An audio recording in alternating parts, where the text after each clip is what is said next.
Good afternoon, ladies and gentlemen. Welcome to another segment of Asaph Cafe. I am your host, Asaph Adonai, and this is just going to be a normal cafe because I don't think there'll be any more milestones for a while. Yeah. I mean, it's a milestone with the both of you, yes, because we just did our 100th show, and so I guess the next milestone will be 150, right? Maybe if we get that far. But in the meantime, let's just have fun with this year. So on my immediate left, we have the lovely Linda Brooks Curtis once again, one of our regulars. You gonna sing for us today? Not today. Okay. And affectionately, our aging rocker Emmett. So the guest that was supposed to come didn't show. So I guess we'll just have to. Interesting. Just do a plain old ordinary Asaph Cafe, which is fine with me because all these shows are so delightful anyway. Yes, the cake's all gone. Yeah, that was 50 Shades of Chocolate. Delicious. The name of that cake. Still thinking about it. So good. Yeah, it was very good.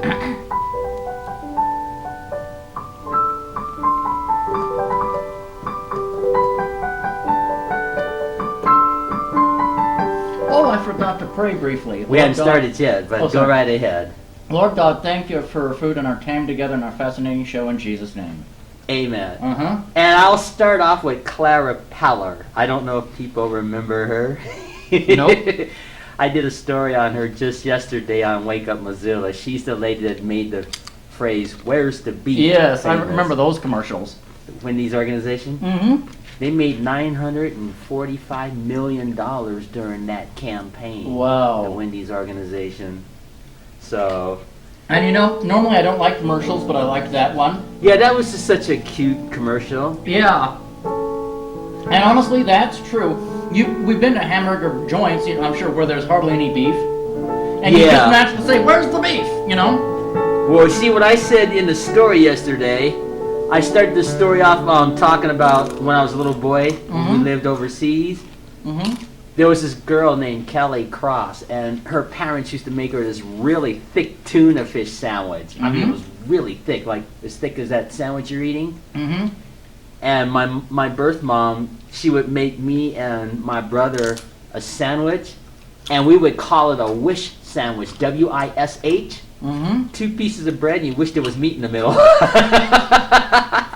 So when we saw that Wendy's commercial with Clara Peller and her 2 friends, one of the friends was saying, "Oh, that's just such a fluffy bun." Yeah. And she says, "Where's the beef?" Because the little piece of meat was like the size of a quarter of this big old bun. I know. It was so funny. So I just wanted to start this cafe talking about that wonderful lady. She was such a delightful lady.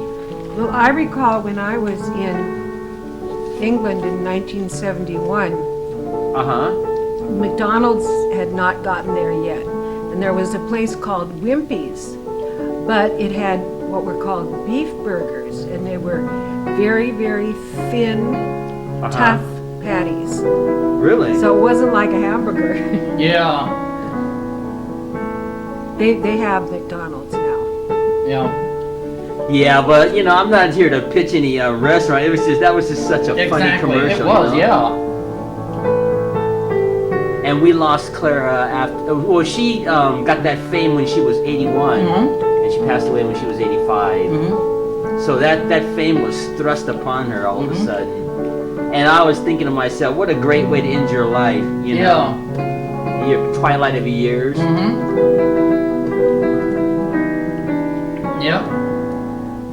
Yeah, it was funny, Yeah. I'm going to stop right here. But anyway, that was kind of a neat way to end your life, your twilight years, to have this opportunity to do these commercials and make a lot of money on top of that and just live out your remaining years. Yeah, and definitely. She left the world a joy with those funny commercials. And it was just something I wanted to give a little tribute to her. And normally I don't like commercials, Yeah. Normally I don't like commercials. I turn them off and turn on some music and miss almost half of my show. Even if I'm watching Star Trek, I hate commercials so much. Normally I just turn up to 320 something blank or listen to music, and I've missed some of Star Trek, but I just can't. But that was a funny commercial. Well, see, the problem I have with commercials, I know they have to do their pitches and so on. Yeah. But when you go to a movie theater, you're shoved with a bunch of commercials. You know, like about 15, 20 minutes worth of commercials. Yeah. That's the time to go out and get your popcorn and stuff, you know. Yeah, and you know, I can't even afford most of the stuff they pitch on the commercials, and I don't even want most of their stuff, you know. I just, you know, I don't know. I know, Yeah. but that's just the way it is, you know. Yeah. One commercial I like to daydream about, they don't have it on the radio, because I listen to a lot of, you know, radio. They had this commercial for this, either safety equipment or some sort of, you know, wood equipment, you know, for chopping wood, and it sounded like a bandsaw. We have bandsaws, these other saws, and we have them going around, and here's how they're saving this, or I can't remember how it went, that it was advertising on the radio. I always like to envision that it's a giant bee behind a glass. They're advertising power saws and power tools, but it's a giant, huge bee, because it sounds like a giant bee, like, as, you know, big as this wall, just huge. Wouldn't that be funny trying to advertise power equipment, but it's a huge, giant honeybee? Well, you know, there are some, I know commercials may not be exciting, Yeah. but they do have the commercials version of their Academy Awards every year. I don't know if you knew that or not. They do. I think it's called the Clio Awards is what they call it. Oh, yeah. For the best commercial or the funniest commercial or something like Yeah. that. And I may not be a fan of commercials, but I admit there's a few that have been kind of amusing. Yeah. Like that Betty White commercial for Snickers. The football player tackles her out there, bam, and knocks her as she flies back into the mud or something. Just those kind of things, but... Well, one thing I'm glad that they don't have is the sound of cicadas on commercials. Oh, okay. I don't know if you encountered those when you were in Las Vegas, but they're in No. California too. Okay. And they make especially during mating season, they make this awful sound that makes you nauseated. Yeah. I don't even know what cicadas are. Well, you think that it's almost the sound of power wires. Yeah. But it's not, it's cicadas. Are they an insect? An insect. Oh, yes. never heard of them. They're bigger than bees, I Whoa. think. Yeah. Amazing. Fascinating. Emmett, you knew the song? You played it a few times. It's Agent something or another. Not even close. Don't know. I don't know. I can't remember the TV show. Tarzan. Oh yeah, Tarzan. Yeah. I never watched Tarzan. You know.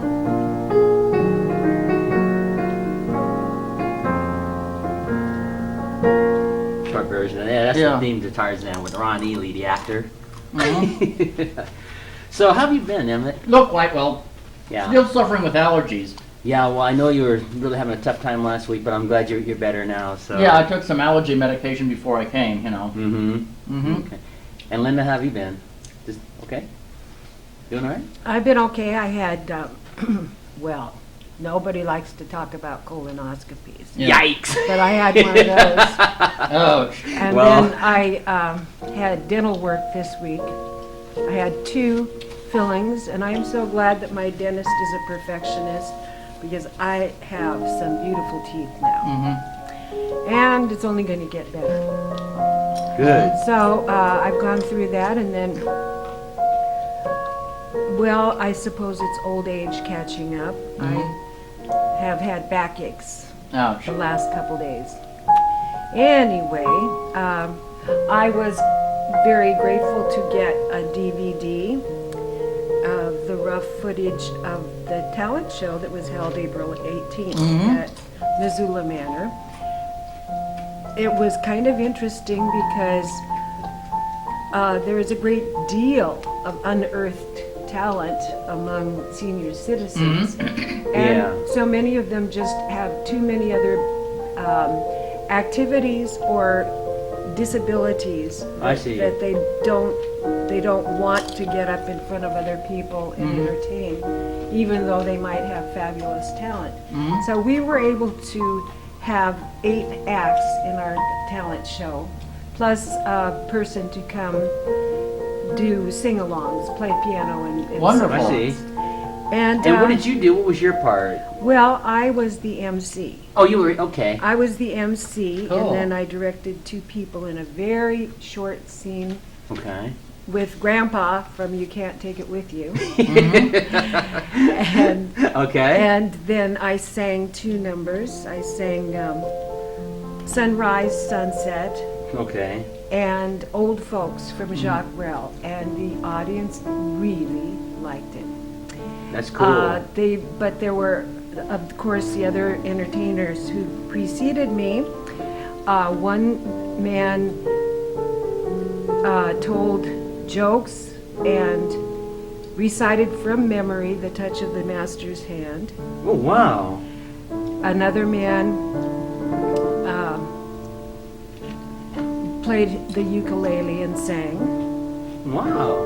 Another person, a lady, read a short, hilarious story called The Nice Lady. And then, of course, you can't take it with you. I can't remember if there was another act. I'm not looking at the program right now, so if I've forgotten anyone, please forgive me.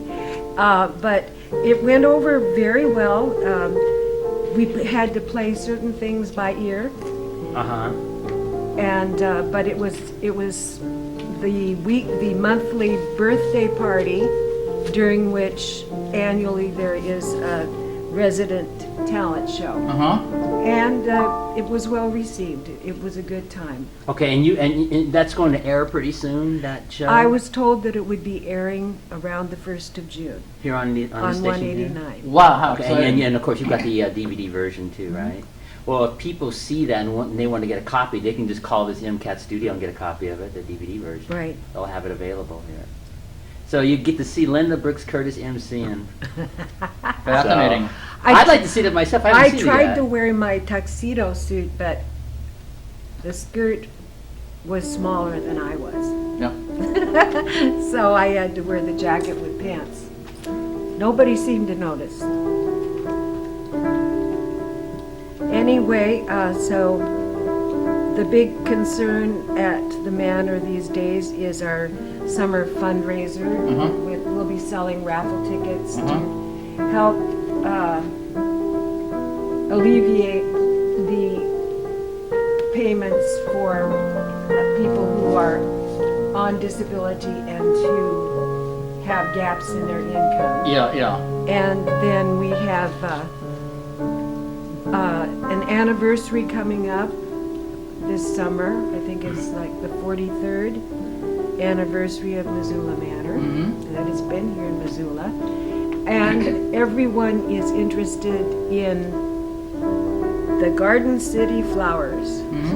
So residents at the manor have little garden plots alongside the park, and they get to plant whatever they want to in that Wonderful. little tiny strip of ground. And it's, when I was in England in 1971, as I said, it's amazing how people there, they may live in a small apartment, and they may have just a tiny, tiny, tiny postage stamp for a yard, but they fill it. They fill it with exquisite flowers and vegetables and lawn. Everything is very well groomed. And that's the way I feel about gardens and parks, Yes. Put, all the beauty in it, all the beauty of nature. Of course, we have wildlife around the Missoula Manor also. I'm not talking about people. Okay. Do you mean deer sometimes come in there or not? Oh yes, definitely. Wow. In the winter when they're down at lower elevations. And then of course in the summer they go back up. Amazing. And squirrels and songbirds. Yeah. Good. And we even have crows. Yo. There are a lot of crows in Missoula. No ravens, just crows. Yeah. Go down, Moses. Yes. Just you guys can keep talking. I'm just playing stuff Save right us now. from this bondage. I know it. Yeah. I was reading about Charlton Heston just this morning. That's why this song came to mind.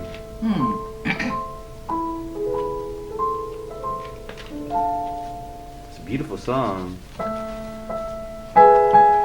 Well, it's an American spiritual.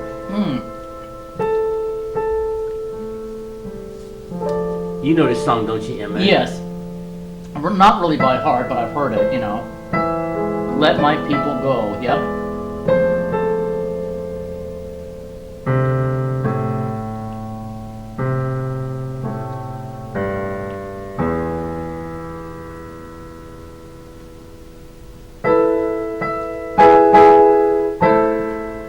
There you go. Mm-hmm. Let my people go. Anyway, getting back to Charlton Heston, I was reading about him because I'm debating whether to do a story on him tomorrow or not. Mm-hmm. Good choice. Well, I have to. It depends on the notes and how much I can put together. Because when I was reading his bio page, it was just too much, and I only get so many minutes. I've got to figure out how to take the best notes if I decide to use him. Well, let me add a little tidbit here you may be interested in, Sure. which you might not cover in your report. Okay. He started out in Chicago, and in order to help alleviate his expenses for college, he served as an art model. And anybody who knows about art models knows that generally they are expected to pose nude. Yeah. Because Did he do that? It's for it's for people's being able to draw the human anatomy. Yes. I see. And he did. Wow. That I was didn't part know. I of had the to check way that out. it was honest work. Well, years later, I didn't know that at the time. When I was in California in what year was that? 1973. I was looking for work and I was recruited. It said model needed. They wanted a redheaded model, a redheaded female model. Yeah. Well, they expected me to pose nude. And they said, well, you can take your choice. You can make $20 an hour posing nude or $10 an hour with your clothes on. So what did you pick? The one with the figured- clothes on. I figured I would have done the same. I would have done the But same. they painted me as if I were nude. Oh, I see. But one of the things that they did is they would give me things to focus on, sort of meditate on, and then they'd play musical choices that I liked I see. while I was sitting there modeling. And when they entered their pictures of me in the pageant of masters, they were so expensive I couldn't even buy one. Yeah. I see. Yeah, I had a chance to do that once too, but I chickened out. Oh yeah, I wouldn't do it. I no. chickened out. I just decided no, thank you. They were looking for nude models like you're talking about, and I don't have anything to work with anyway, so I'm like, nah, that's all right. It would have paid $50 an hour, but I just couldn't. Yeah. So I just declined. Absolutely. I was willing to take the half. Yeah. Wow. I'll have to check that out on Charlton Heston, Yep. Speaking of buns, there was a scene in the documentary of the Planet of the Apes with Charlton Heston. Because there's a scene where he's standing in a court of law on the Planet of the Apes, and he just has that little smelly robe on him. Yeah. And so the apes made him take it off, and you see his backside. So in the documentary, they said one of the pages was walking by in the scene, and she looked at him and said, nice buns. And then she walked off and finished her job. Yeah, I don't think that's wrong in and of itself. I think there's a difference between that and pornography. Yeah, there Well, is. certainly. Big Of difference. course there is. Definitely. But, and I don't want to go into the pornography aspect of it, but as far as the elegant model thing, I don't think that's wrong. It's just, for me, I didn't have the courage to do it. Nor would I. No way. Yeah. But maybe if I looked like Dwayne Johnson or somebody, I had chisel, that might be different. But no, nobody wants to look at me. Well, But I'll tell you, this is a true story. I did enter one of those, like a Chippendale contest once. I was in my early 20s, and of course I didn't win, but I got the most applause for courage to be this skinny guy going up against these Chippendale guys, and I had my T-shirt off and on. It was just a little thing, and I mean they were like, "Ow!" screaming, because I was like a toothpick compared to these guys. These guys are all chiseled and formed, and I'm like Kermit, right? Yeah. In front, instead of with these guys here. That actually happened. That's a true story that happened. So I got the. It wasn't an award or anything. It's just I got the most applause and was voted the guy with courage to get up there in front of all those Chippendale guys. And you know, when you're young, you do stupid things. I think I was like 21, 22, something like that. There's no way in the world I would do that now. But when I look back at my life, I'm like, I've done some crazy things in my life. As I think we all have. Yeah. I've never jumped out of a parachute or anything. I don't intend to do that, so. But anyway, I'll give us some thought about that Charlton Heston. I'll look that up. And I know he was a handsome man, so he probably had the physique and the look at the time. But speaking of Charlton Heston, I was reading over some of his movies. They said he did over 100 films in his career. Now, my personal favorite Charlton Heston movie, even if it maybe wasn't his best work, you know, like the Ten Commandments or whatever, my personal favorite was Planet of the Apes, the 1968 Planet of the Apes. Yeah. I like that. And that scene when... Did he do the Agony and the Ecstasy? Yes, he did.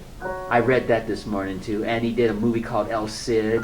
He did the Omega Man. The Omega Man was basically the science fiction film of the last human on Earth, which was his character, because all the others were like zombie kind of characters, like, you know. But getting back to Planet of the Apes, that was my favorite, my personal favorite. Most usually when you think Charlton Heston, you might pick like Ben-Hur or maybe the Ten Commandments or something.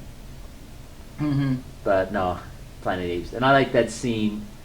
Taylor, why did you run away? Yeah. I'm in charge of this man, not anymore. And all of a sudden he turns around and says, take your stinking paws off me, you damn dirty ape. I love that, yeah. I love that. Well, personally, I liked Soylent Green. Yeah, that was fantastic. That was a fantastic movie. Well, see, the point is, with over 100 films, you have so many to choose from. Yeah. And Charlton Heston left the world with some great movies. So, just wanted to mention Charlton Heston there. I'll check out that info you gave me on there if I decide to do that story on him tomorrow. Yeah, I was reading as much as I could about him, but like I said, the bio page I had on him was just so much. Like his military service and everything, and just his childhood. And so, you know, some movie stars have like outrageous bios because they do a lot of stuff. So I had to figure out a way to condense it to like 2 or 3 minutes or maybe 4 minutes tops and make it interesting. Or maybe you could do it in more than one segment. Oh, I wouldn't even thought of that. All right, I'll keep that in mind. Well, I have till tonight to prepare for it, so. But anyway, you missed my Opus 1, I'll do it again.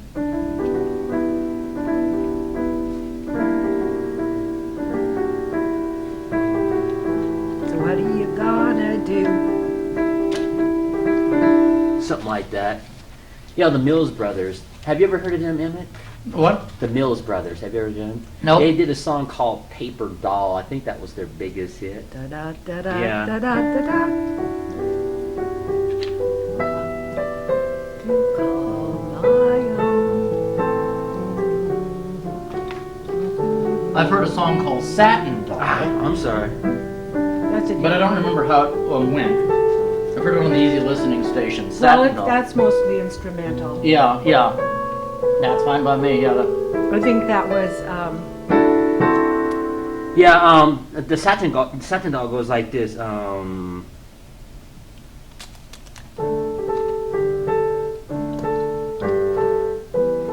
Oh yes, Satin Doll. Yep.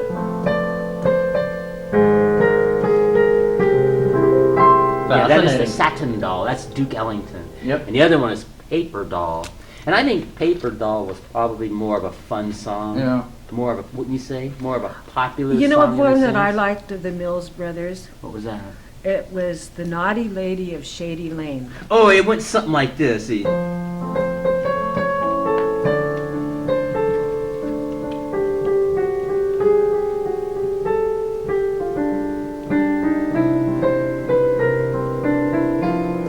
think that's Shantytown. Yeah, it is Shantytown.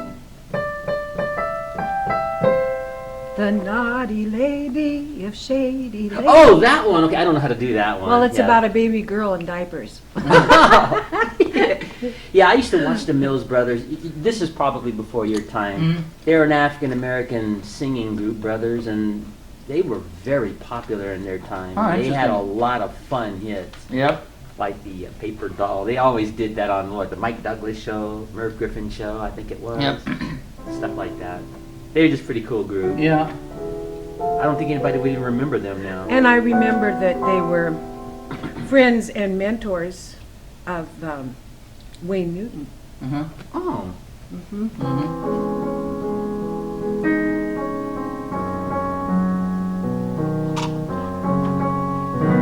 You know this song? And you know lots of No. people sang Danke Shane before Wayne Newton did.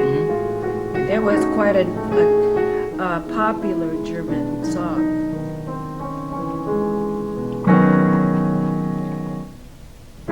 Yeah, Dr. Yeah. Shane. Yeah, but it worked for Wayne Newton, so. Yeah. It did. I mean, boy, did that song work for him. Yeah, I think that's his signature song, or has been for years. Yeah, one song I heard it on Easy 102 KUEZ, Uh-huh. and I recognized it because I've seen National Lampoon's Vegas Vacation. Is And that they- the one with Chevy Chase? The Vegas Yeah, Vacation? yes, and they actually had Wayne Newton, I think the real one, playing it. That would make sense because he's known as Mr. Las Vegas now. Yeah, yeah. And anyway, it was something about, let's see, dun dun dun dun dun dun dun dun dun dun dun dun dun dun dun da da da da. Let's see. Da da da da da da da da da da da da. I can't remember. Dun dun dun. Was he dun, singing dun, that? dun. Yes, but I don't remember the words. Dun dun dun. I just know the instrumental, but You're not thinking about this song, the one that goes like. no, not that one. It was a very pretty song. Nope. It was That's a very called, beautiful song. oh, Beautiful song. Classical Gas, I think is the name of that song. Yeah, it was a I'm trying to beautiful play. song. I can't remember how. I'd have to dig up all my tapes and. Oh, yeah. Yeah. But yeah, I don't have any Wayne Newton albums. Isn't he kind of easy listening? I like Yeah, what I've easy, heard. yeah. Yeah, maybe I should get one. No, yeah. Wayne Newton in his time, in his prime, he was probably the best entertainer Oh yeah, yeah. in history. Yeah, I mean, yes. in his time. Mm-hmm. I mean, and I see why he made it. I saw an episode of him when he was very young on the Lucy show. Mm-hmm. And when I looked at and listened to that, I said to myself, I see why that guy made it in music. Mm-hmm. He had that childlike voice, you might say, Mhm. when he was young. Mm-hmm. And it worked. And he had a great stage presence. Yo, yeah, he does. Oh, my goodness. Does it? And that's followed him all throughout his Mhm. career. I mean, when you watch Wayne Newton, you're like glued to the Yeah, you stage are. watching this guy. And he just gives you a show. Yeah, I mean, he does. My goodness, I've seen enough videos of him over the years, Uh-huh. too. When I was a camera girl in 1976, we used to be invited backstage on a routine basis just to Mhm. hang out with Wayne and his friends. Whoa, Wow. that would have been an honor. Yeah, that's in that collection of pictures you showed me when you took a picture with Wayne Newton. That's right, I remember that. That's an honor. Wow. Yeah, Linda has this collection when she was in her Vegas Mhm. years, and she was standing with Matt Davis, country singer, Liberace, Wayne Newton, and who? Can you name some of the others? I can't remember them. You remember some of the others that you had taken pictures with? Joan Rivers, Mhm. Joan Rivers, that's right. Carol Burnett. Hmm. That's right, Carol Burnett. Yeah, it's pretty cool to see Linda standing next to all these famous people. You're just Bob as Newhart. famous to me, too. Yeah, Bob Newhart. That's right. Well, to me, you're famous. You know what I said to him? What? I don't even want to tell you how many years you've been my favorite performer. Oh, Yeah. I'm sure he's gotten that most throughout his life. You know what I liked about Bob Newhart? I've seen some of his stand-up comedy shows. You know, like when they do those like hour comedy shows or 2-hour comedy Yeah. shows, and his was really clean. Oh, but they were funny. Yeah, that's what I They like. were I mean, so you know, squeaky clean, but yeah, funny. and they were funny. I don't know why comedians and- got to say all I these know. all that words. horrible and- smut just to make it funny. Yeah, yeah. And I don't think it's funny because, you know, what if you got your 5-year-old grandchild? Exactly. You know, you want to see a funny show, and Bob Newhart, I've seen his comic works, and they're very, very funny. And of course, I like his TV shows too. He seems Yeah. to be very consistent. He He has a the- wonderful sense of timing. Yeah. Yeah. Well, I had seen him as a young man on the Dean Martin show doing comedy. Bob Newhart is a young man. And of course, he did the Bob Newhart show when he plays the psychologist. I thought that was a good show. Uh-huh. And then, you know, he was married to Emily, Suzanne Plachette, the actress, Suzanne No, Plachette. no, Well, no. her TV name was Emily, you know, Bob and Emily Hartley. And I'm leading up to something. So by the time Bob Newhart did his next series called Newhart, he was in Connecticut. He played the innkeeper. Mm-hmm. And so they had all these crazy characters like, Larry and his two brothers. I'm Larry, this is my, I'm Daryl, this is my, Larry and this is my brother Daryl, my other brother Daryl. Mm-hmm. He had two brothers. Well, where I'm going with this is when that Newhart series ended, it ended with Bob in his bed sleeping, and it was a dream. And when his wife rolls over, it was Suzanne Plachette, from the series before. And so Bob Newhart was telling Emily that he had this dream that he was an innkeeper in Connecticut with these crazy characters. And it was a funny ending to the Newhart series that they would take the former wife from the previous series and have them together talking about the series that just ended. And she just looks at it and says, it was just a dream, Bob. Go back to sleep. Amazing. And that's how that ended. And when I first saw that was so funny. And that was one of the most funniest scenes in TV history, that history says. One of the funniest. The person who was a real standout on that show was that blonde girl. Oh, yeah. You mean on the Newhart show? Yeah. The blonde hair girl? I remember her name. I mean, Stephanie, I think, was the character she played. Just so unbelievably pompous and egotistical and narcissistic, and it's just like Fonzie on. It's just like Fonzie on. Happy Days. Happy Days. This guy is so arrogant and just. Yeah. So I guess if you have a character like that on a show, it works. I don't know. Well, I had an interesting experience when I was doing Bastien and Bastiena, the one-act Mozart opera.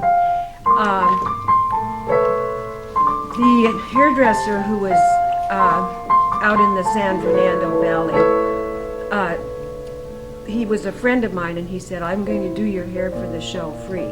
That's my gift to you, for the opera. And I went to my appointment with him, and before I got to the appointment, I stopped at a fast food place to get something, to tide me over. And this man introduced himself to me, told me he was Tom Paget, and he said, are you an actress? And I said, yes. And he said, well, I am the person who created the role of Carol for the Bob Newhart show. And I'd like to create a character for you. I'm going to Minneapolis to shoot titles for the Mary Tyler Moore show, but I'll be back and I'll call you. And he didn't. And I toyed with the idea of trying to get in touch with him, but I didn't. But that was kind of an interesting experience. Oh, yeah, it can happen. Yeah. Now I know if I'd had the killer instinct, I would have been bombarding him with telephone calls. Yeah. Well, speaking of old television shows, you know what I miss? TV guides. Do you remember the TV guides that used to be on the newsstands at the checkout line that were just like 50 cents? TV guides, you'd read them, you'd find out what's on TV all the way 24 hours, Saturday, Sunday, Monday, even Saturday morning cartoons, the new TV lineup. I miss TV guides. They don't make them anymore.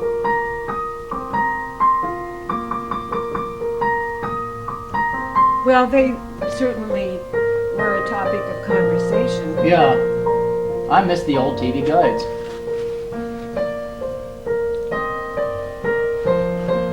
That's the theme to Mary Tyler Moore show I was trying to play. Well, yeah, I guess if he had that to live over again, he should have got his business card and I would have just went right away Well, probably. he didn't offer it. Oh, well. Well, that's too bad, but he would have been really good in that, I'm sure. I can imagine, I can picture it. I've seen your work. I've seen your past work. You showed me some of those videos when you were younger, so I'm sure you would have been a big hit. Well, life goes on. It's okay. And we all have marvelous experiences regardless of our situations. Yeah. Because God creates situations and encounters and protects us. Yeah. And maybe you were protected, from that. It's like these child stars that get so much attention on them as children, and they grow up They get older and the attention falls off, and it just messes with their head. Mm-hmm. Either that or Perhaps. they have those self-destructive habits. Yeah, I mean, so maybe you're being protected. I don't know. I know my birth mom once told me that when I was a baby, she entered me into a baby contest, and I wound up winning best looking baby. I was like about just 6, 7 months old at Oh, the how time. cute. So I don't really remember it. But they offered my parents to use me in Alaska for whatever stuff they were doing up there at the time, and my parents said no. Mm-hmm. And I often wonder what would have happened if that would have happened, and then I get older and the attention's taken off. Would I have wound up in drugs? Who knows? Mhm. Maybe the Lord was protecting me by my parents saying no. Mm-hmm. Winning the best looking baby was good enough, and I think they had me in a magazine or something like that. So But cute. other than that, no, that was as far as my baby career. Yeah. I love babies. They're so adorable. Yeah, they are. Yeah. And so much time has gone by, 25, almost 30 minutes have gone by already. Uh-huh. We got about 15 minutes left. Time just flies, Yep. even when we do a plain ordinary show. Yep. So, anyway, that's as far as I got as far as any acting or Yeah. whatever. But as I look back at my life, I probably wouldn't be a piano player Mhm. if my parents had entered me into that. Mm-hmm. Pursued that the next step, Mhm. Be one of those baby models or something like that. Your baby model in your birthday suit or whatever, it's cute. Yeah. Well, no matter how much we can speculate Yeah, you can about the just road guess. not taken, Mhm. we can't go back and choose Yeah. it again. Well, I wouldn't choose it anyway. I'm very satisfied with my life. I may not be famous like, say, a Liberace, for example, or Roger Williams, Floyd Kramer, whoever. But as I look back at my life, I've had an interesting life, to say the least. I got to do a lot of things with my life that Mhm. most people probably didn't get. Yeah. Yeah. And as I look back at my life, if I had listened to a lot of people when I was younger, I probably would not have got to live the life that I Mhm. got to live. Mm-hmm. I was 19 years old when I got the scholarship at the conservatory, and everybody said, "You shouldn't go to that conservatory. I don't care if you do have a scholarship." Mm. Nobody was in support of that. Yeah. And a lot of people, their dreams get crushed Yeah. for whatever reason. Yeah. Whether it's because people around them don't believe in the dream, or maybe the parents have another plan for the kid. Yeah. But I read about this stuff in my autobiography, Well, I attended Mary Poppins last night, which was a very long, intense production. And, people went to it thinking, well, I've got the movie and the music memorized, and it was much, much different. There were only a few plot elements that were the same, and a lot of the emphases were different. And just as I have stressed, that spoonful of sugar was very, very important. It was stressed. And also, the facts that P.L. Travers, the author of Mary Poppins, wanted to get across, she would not sell the rights to it to Disney, and Disney was after her for at least 20 years to try to get that writing. Did they say to why use. she didn't want to give the rights to that? Well, she didn't want it popularized or changed. And according to, she was still alive and around when the movie Mary Poppins was created. And we all know that Walt Disney does fantastic work and brings out good values. Yeah, he always did, yeah. But she felt that that Mary Poppins had distorted her work, the movie Mary Poppins. And Really? one of the things that, if you read about her life, this is a person you could report on, Okay. was that she grew up, I believe, in New Zealand, and her father was a banker, and he was very, very, very much like the character she created as Mr. Banks. Mr. Banks felt trapped in a role. He had to be the perfect head of a family, and his family all had to be perfect and associate with the right people and this, that, and the other thing. and they had to have a nanny. The mother wasn't allowed to raise the children herself. Oh. And in this version of Mary Poppins, it traces it back to Mr. Banks had been raised by a horrible, horrible nanny who taught him the wrong values and was just a tyrant. And that's why he was such a misunderstood and misunderstanding person in his life, and tried to treat his family that way. He thought that's the way it was supposed to be. Oh, okay. So it kind of highlights facets about culture during the Victorian age. Anyway. What was her name? P.L. Travers. Okay, I'll have to check it out. That's her writing name. I think she had a different real name, but the book was written with the pen name of P.L. Travers. I can look it up. And you were coming to a conclusion on that story. Do you remember what you were going to say? I shouldn't have cut you off Well, like basically, the whole thing was, in the end, in this different version, which isn't like the movie, the father recognizes that it's human relationships that are really the important thing in life, and he and his wife get into a happier mode, and he accepts the fact that encouragement in the form of a spoonful of sugar, which is what it's symbolic of, is the real way for people to thrive. Exactly. Okay, I see. Not quashing them with discipline and rules. Now, and getting back to crushing dreams, I wasn't being critical when I was saying that. It's just I've noticed that in life that, and that's why I wrote about it in my book, as you probably both know. Sometimes parents, when they have these babies and they start raising them, they want to mold these babies into their image. And they want these kids to have the career that the parents think the child should have. And sometimes that kid grows up and wants to do something totally different, and then it causes tension. Well, my sister... I went through that, so... When I was pregnant with my son, my sister sent me a book on child psychology from, I believe, the main author, or one of the main theorists was named Gestalt, as in Gestalt theory, which I don't think is describing what I'm talking about, but it was essentially to say that once a child has become conceived, that child has a built-in personality, and you have to recognize that personality and work with it. Yeah. And so that's what I tried to do with my son. Well, that makes me think of that Bible verse, train up a child in the way he should go. I think you can apply That's that. Proverbs. Yeah, in the Bible verse, the Old Testament, train up a child. I think that And you can he use shall that. be like a tree.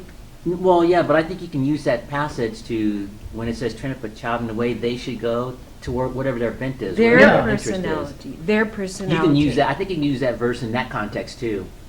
Not just necessarily what they call the spiritual context, but that context quite too. frequently it's interpreted to mean mold them in what you think is right, but as you say, Yeah, I they're think you should really- mold that child to whatever their interests are, whatever their tendencies are, as far as, wouldn't you say? I think so. Yeah, You know, I think so. with my son, I thought he was tremendously athletic, so I tried to give him opportunities in athletic activities. Yeah. And he was just a star. But he was more interested in human relationships and artistic things. So, and he was a wonderful musician and singer, and did really good artwork. But the key was that both his PE teacher and his art teacher thought he should be a teacher of art or PE. And what he turned out to be was a salesman like my dad. Yeah, because his thing was relating to people and communicating to them, and that's what I've been all my life, as a communicator. Well, and I wish that, and I don't mean this critically when I say this, I just wish my parents would have been supportive of what I wanted to do when I was growing up, instead of having me do what they wanted me to do. Yeah. And I know my father's been gone for over 20 years, but that was the big deal I had with him, because he was a serviceman, so he used to brag about Asaph and me going to follow in his footsteps, and that didn't happen. Because by the time I got to be about 12 years old and start discovering music, I'm like, hey, I like this. Yeah.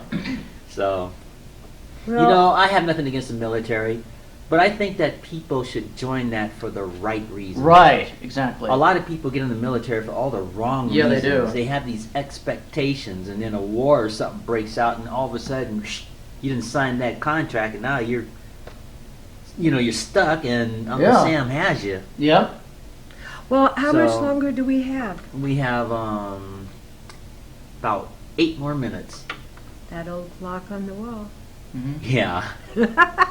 But we can pick up where we left up on the next one anyway. But no, I'm not being disrespectful to my parents. It's just I'm just saying there are a lot of kids that have that issues with their parents, and some parents threaten their kids to throw them out of the house Yeah, it's if horrible. the kid doesn't do what that parent thinks they should become. Yeah, that's horrible. Squashing dream. You remember that TV show House, House, the medical show? Vaguely. Well, they had this scene in there where there was this kid from an Amish family. Mm-hmm. He was an adult, and he was a promising surgeon. So one of the surgeons was going to train this young surgeon, teach him everything. But then when the Amish family showed up at the hospital, it didn't make any difference that their son was this promising surgeon. They want that son to come back back to the Amish life and whatever. And it just was, that was an interesting episode Yeah. to me. That's the best way to describe what it was like for me growing up. Now, in the case of this TV show, it's a TV show. He goes back home. Yeah. But some people don't. And then He they did either go get- back home. He did, but that's a TV show. But some don't. They want to follow their dream, and then they either get disowned by their parents or thrown out of the house or something Horrible. crazy. And it shouldn't be that way. It should No, be like that yeah. Old Testament verse we were talking about.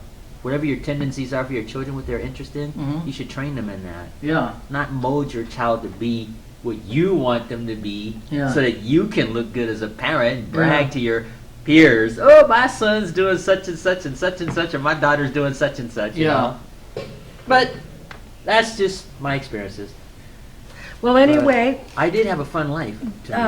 Mary Poppins was extremely well directed, and every single performer, right down to the ensemble members, to the instrumentalists in the orchestra, were just Uh-huh. fabulous. Okay. Yeah, and you saw that recently, right? I saw it last night. Yeah, last night. That's what you did say last night. The person who played Bert was absolutely most spectacular. Really? Younger actors, obviously, huh? Well, he's experienced, but he's a local talent. He's from Missoula. Oh, okay, cool. And so is the person who played Mary, and she was superb. A great deal of personality and Mhm. presence. How much did it stage cost presence. do you remember how much it was, the Well, tickets for that? I believe the open tickets are $23 per person, and the people with season tickets pay $20. Oh, okay, I got it, yeah. Well, So consider it's that. kind of experience, but they have lots of expenses to meet. Mm-hmm. Yeah. And even though they do have sponsors and solicit contributions, Mm-hmm. they still have to pay royalties and all those other music Yeah. fees and all of that stuff. Yeah, So- that would make sense. And on that note, our time's up. See how fast this went already? Mm-hmm. Any Happy final- trails. Well, we can end with that. Any final words you want to say, Lynn? Can't. We'll get to you in a moment, Emmett. Any final words you want to say? Live your dreams. Yeah. There's no song that Sinatra made famous, Put Your Dreams Away for Another Day. You remember that? Yeah, you don't want to put your dreams away for another day. Yeah. Da, da, da, da, It went da, like this. Da, da, da, da, da, da, da. Oh, I love that song. I have You've on heard it? tape. Yeah, I Yeah, that's called love Put Your Dreams Away. We'll talk about that in the next show. Put Your Dreams Away for Another Day. That is a beautiful song. Yeah, you don't want to do that for real, but the way Yeah, he you sang don't. it was. But I mean, I just beautiful. love that Yeah. melody. I've heard it on easy listening Yeah. stations. I love that Put melody. Your Dreams Away for Another Day, Frank Yeah. Sinatra. Yeah, very young Sinatra singing that. Emmett, any final words you want to say? Can't think of any. Okay. Well, let me make some acknowledgments and we'll sign out and then rest and do show number 2. Mm-hmm. Thank you, ladies and gentlemen, for watching another regular episode of Asaph Cafe. Asaph Cafe is a show where every week I just invite a guest and we just talk. Mm-hmm. No script, no makeup, just come as you are. And everybody has a story. It's amazing what people have talked about on this show over the years that I've done it. Yep. Wonder Woman, mail order brides. People talk about their dogs, their cats, their family, their hobbies. And it's just fun. Yeah, it is. Something I want to, delightful. So if there's anybody watching this show, they want to be part of this show, just contact the Cat Studio and Show put up. them on. You know what? I believe it was, oh dear, I can't remember. Oh, I know, it was Woody Allen, who is credited with saying, life is just 75% showing up. Okay, and on that note, on my left, we have the lovely Linda Brooks Curtis once again. Affectionately, our aging Rocker Emmett, and I guess I'll sign off and then we can do that happy trails. Let me sign off with the signature song.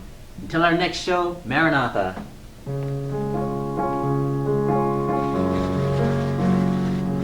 God bless you.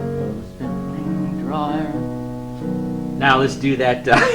Yeah. To you,